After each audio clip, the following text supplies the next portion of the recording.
So the other day, I fulfilled my American duty and I watched the Super Bowl. I didn't really enjoy it for a number of reasons. The big reason is because the game wasn't exciting, as blowouts never are. It's not like I'm a fan of the Denver Broncos, as I personally support the Houston Texans, who were the worst team in the entire NFL last season, but I can still enjoy a tight-knit game that is tense until the final seconds. The second reason is that I'm a baseball fan, and it is far and away my favorite sport. I know the basic rules of football, and I find it enjoyable to watch the Texans play, or a playoff game, but I am by no means an expert on the sport. I still think of Bo Jackson and Deion Sanders as baseball players first, and football players second. But the reason I'm making this video is because of one thing that baseball detractors say that really irritates me, and that is usually something that goes along the lines of this. In quotes, "Fill in the blank sport that I like," usually football, "is way better than baseball. Baseball is boring and the games last forever." This is probably the biggest lie that anyone could ever say. In this video, I'm going to be pitting baseball against football to shoot down the lie that baseball games are longer and have less action than football. I was inspired to make this video when I noticed how long the Super Bowl lasted. Kickoff was at 5:30 Central Time. The game didn't finish until after 9. That's over 3.5 hours. That's about the normal length of a baseball game. In fact, the longest game of the 6 World Series games in 2013 was 3 hours and 54 minutes, and that was Game 3, a game that saw 4 different lead changes. The next longest game was 3 hours and 34 minutes.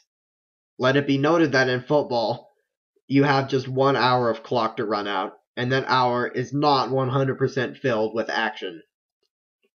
In 2010, the Wall Street Journal calculated that the amount of action in a league average 3 hour and 12-minute NFL game is, brace yourselves, 11 minutes. 11 minutes. The clock runs for an hour, but football is probably the only sport in the world that lets the clock run even when the ball is not in play, as opposed to basketball or hockey. What is happening during the rest of the 3 hours of broadcast? Well, 3 seconds are dedicated to the cheerleaders. No big deal. However, here's a shocking fact. 17 minutes are for showing replays. Granted, this number varies depending on which network is airing the game, but on average, viewers spend more time watching replays than they do plays actually happen live. If that doesn't prove my point enough, this will. Over an hour, 67 minutes to be exact, are of the players standing around, talking on the sidelines, huddling, and basically not doing anything interesting.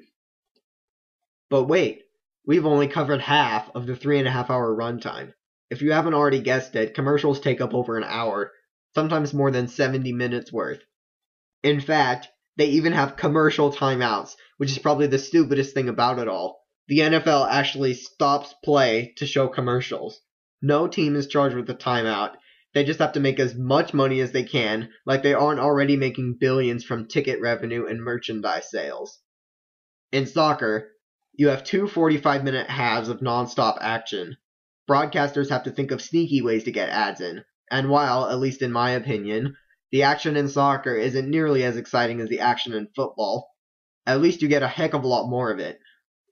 So let me get this straight. We get over 2 hours of commercials, and players and coaches standing around, and people still think that football is action-packed. Let's compare football to baseball. That's really the point of this video, and I kind of delayed getting into it. In the same study done by the Wall Street Journal, only several years later, they determined that the average game lasted 2 hours and 58 minutes. That's about 15 minutes shorter than an NFL game. The Wall Street Journal analyzed 3 different baseball games, a 3-2 game, a 1-0 pitcher's duel, and a 19-6 slugfest. The average was 18 minutes of action. That's 7 minutes more than football. Let it be noted that the action in baseball is far more spread out. On average, 150 total pitches are thrown each game, which is substantially more than the number of snaps in a football game. And the anticipation and build-up between pitches is much greater than in football. Why? This could be opinion, and call me a purist, old-fashioned, or whatever, but it's because there is no clock in baseball. Baseball may be just as long or as short as the teams make it, and you can't just dilly-dally and wait for the clock to run out so you can win. You have to give the other team their shot. So what can we take from this? We have determined that baseball has more action in a shorter amount of time. Am I trying to say you should like baseball better than football? Absolutely not. Whatever sport you like better is completely a matter of personal opinion. No amount of arguing, ranting, and debating by me can make you like one sport more than the other. But if you are one of those people who claims that football is the most action-packed sport in the world and that baseball is boring, my goal is to inform you that you are dead wrong. And if I fail to do that, and you still think that after watching this, shame on you, and shame on me for not making a good enough argument.